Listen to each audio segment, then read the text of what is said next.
All right, I blew my car up a couple months ago, and I've been waiting on forged motor parts. So I couldn't wait any longer. Here, the story is two of my pistons had the wrong oil rings, Arius forged pistons. So I've been waiting for oil rings for two pistons. Well, I couldn't wait anymore, so I took another motor from the number two turbo car I got in my backyard. I got three of them. Took the motor, put it in, runs great. Did that yesterday. Well, I noticed my methanol pump was not coming on.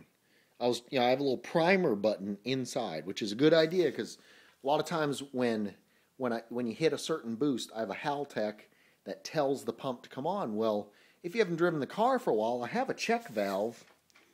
I have a check valve here, but I'm starting to think the line runs all the way around and sprays right in here underneath. There it is, right there. Sprays right there, going to the intake. I'm thinking I probably need to put that check valve close to that nozzle. Anyway, I put a little primer button in there that turns the pump on manually, and I have an LED light inside that comes on when from this, which is a flow detector thingy.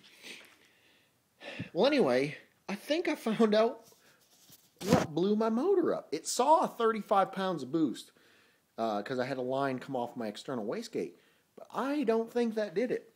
I just found out why my methanol pump has not been coming on. I have one of those little plastic fuse holders that feeds power to the relay. Well, it's broken. So, moral of the story, don't buy those.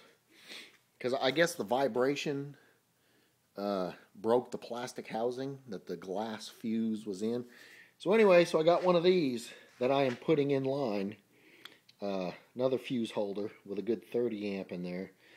So I'm going to replace that with this old one that I had laying around. Just moral of my story, don't use those plastic held glass fuse holders because vibration, heat, I don't know what it was, but it broke it, popped it open. So I had no methanol for God only knows how long. I was at the drag strip running 25 pounds of boost. I'm almost positive it's a super bright LED that comes on. I'm almost positive it was working there. It had to be the drive home because, well, 35 pounds I think hurt the motor a little bit because after that I noticed smoke coming on from the valve cover.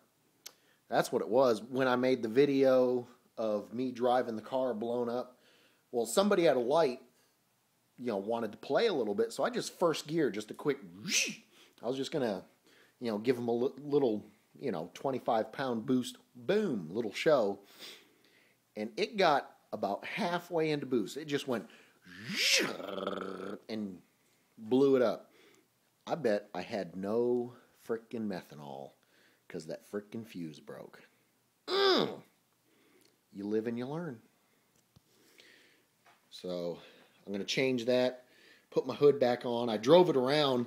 I've got to take my intercooler off because I think my intercooler is full of oil because it doesn't smoke at all unless I can run 14. I got it set 14 pounds of boost and then something else. I don't know, 20 and then 25. And the methanol comes on at 17, I think. So anyway, just 14 pounds I'm all set up for that with no methanol. Well, I went to the parts store to get some stuff. After I hit 14 pounds of boost one time, smoke was coming out of the exhaust. So when I took my intercooler piping out, it was full of oil residue from the blown motor. So I'm going to take my intercooler off, flush it with some gasoline, make sure it's, get all the oil out. Because I think when I'm hitting boost, it's picking up some oil out of the bottom of that intercooler, I bet you. But anyway, the fuse thing, I just saw that. And I thought my methanol pump had gone out. But that's it. Still waiting on forged motor parts. But I've borrowed a GoPro video camera thing. So wait to see some GoPro video action with that camera suction cupped on different parts of my car. That ought to be cool. Take it easy.